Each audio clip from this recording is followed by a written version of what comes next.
For the better part of 2 decades, I have tried to tell my truth. John never sexually assaulted me at any point in my life.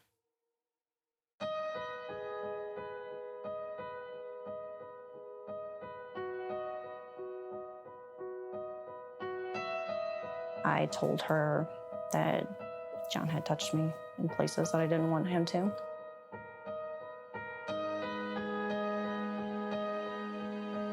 John didn't do this to me. It was all a lie. I just wanted him away from my mom.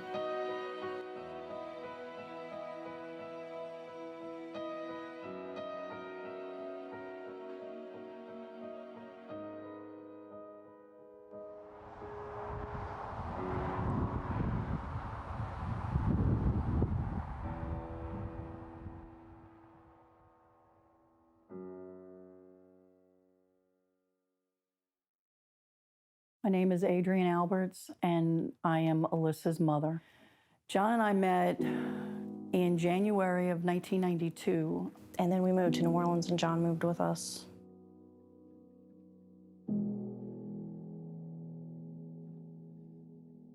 At some point, my mom and John split up. John would call, he'd get drunk, and he'd call and he'd leave messages on the answering machine at all hours of the days and night. It was constant. She's like, I don't like the way that John treats my mom. At that point, it was more of, I'm being a hero, a protector of my mom. But she just basically said she wanted him out of their life. I did try to tell my mom first to see what her reaction would be. Like, I guess just to, I told her that maybe he would stay away. And she said, John touched me. And I said, what do you mean he touched you? Oh, I just thought you might want to know. And she walked out. I didn't even know she heard me. So I went to the counselor and I told her, and there was the result that I wanted. You know, maybe if I tell them this, John will go away.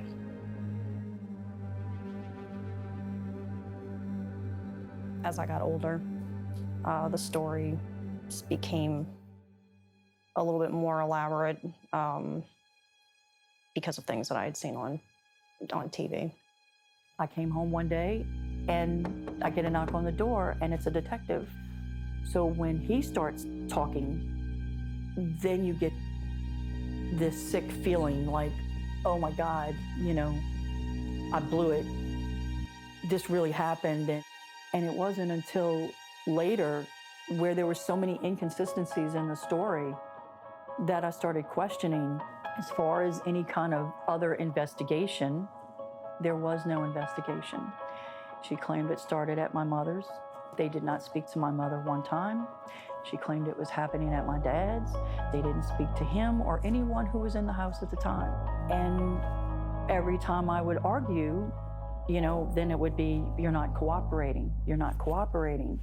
And one of the other DAs, assistant DAs, said, you know, if you don't cooperate, we can move to remove your children.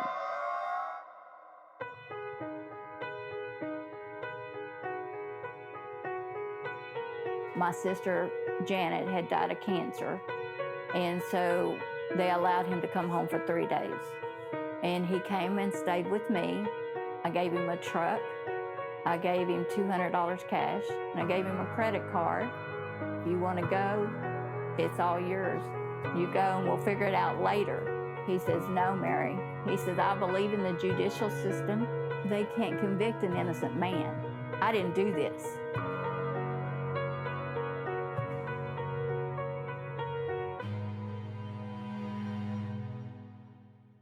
Now you have Alyssa, and then you have all of these adults that were around her, like her grandfather, her mother, that, you know, would have been able to basically eviscerate Alyssa's testimony on her own, because she was all over the place.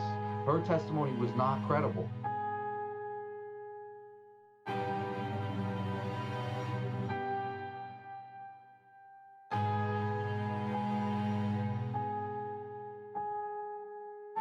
The medical evidence that he gathers is not indicative of sexual assault at all, not even a little bit. Now we know for sure, you know, 20 years later, that it's just not indicative of sexual assault.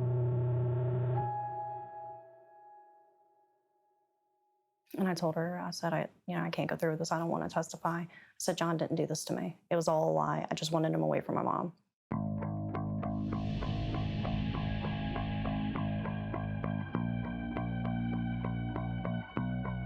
The state did whatever it could to convict John Kinsel. And that's not what the state is supposed to do.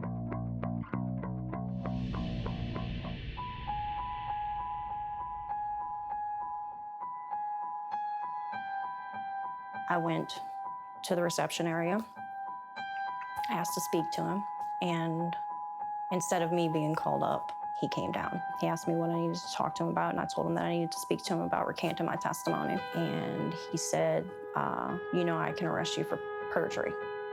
And I said, excuse me? And he said, are you telling me that you lied on the stand and you perjured yourself? Because if you did, I'm gonna have you arrested right now, and you're going to jail. So did you perjure? Do you want to go to jail right now?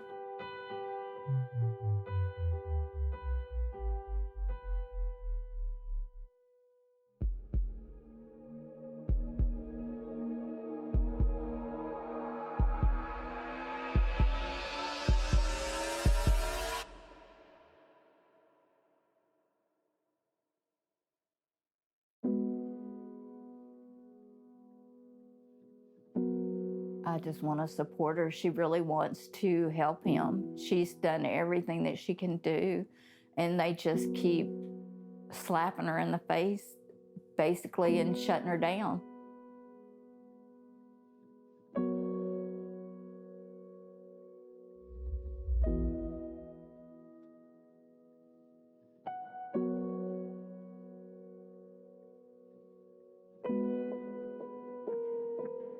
I want him home. I miss him to this day, but that's not the goal. Him being free, him being able to walk around, to be on the phone and talk to one of the kids, to talk to the grandkids, to go hang out at his sister's house, that's the goal. He has missed 26 years of everybody's lives. To this day, I do believe in John's innocence because I was the victim, supposedly, and if I'm saying he didn't do anything to me, then he has to be innocent. There's no other way around it.